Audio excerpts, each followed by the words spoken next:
365 horror movies, watch before you die, day 182, number 182. God, I hope that's the right number. It is. Okay, whew. Hey, look, I know I've been a little intermittent with posting these lately, and the reason is because, well, life gets in the way, right? I have a job, a full-time job, by the way.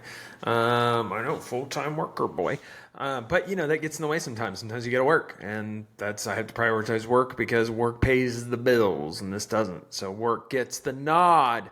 But anyways, number 182, we are taking Cape Fear. Cape Fear is a movie that sticks with you, man. It sticks with you because Cape Fear is not your traditional horror movie. As a matter of fact, most people probably would consider it a thriller, but I think it's a horror movie. If you look on Wikipedia, it's actually described as a neo-noir psychological thriller, which is, ooh, wow, what a dramatic way to describe a movie. I think this movie is scary because of the content of the film.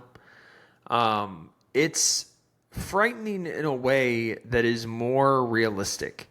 It's frightening in a way that, like, you can think you could, like, I don't want to say you could see this happening in real life, but it's certainly far more realistic than creepy crawlies and monsters and things like that. That makes it scary, similar to the way that Silence of the Lambs is frightening because of our fear of serial killers and the fact that is a reality that we live with in this world. Cape Fear is frightening in that way, but I almost think it's frightening in a more realistic way. I also will say the performances in this film, also like in Silence of the Lambs, are pretty great and pretty memorable and pretty incredible. And it adds to the movie. You could have made this movie with far worse actors and had far worse of a movie, but we got a great film because of the performances here.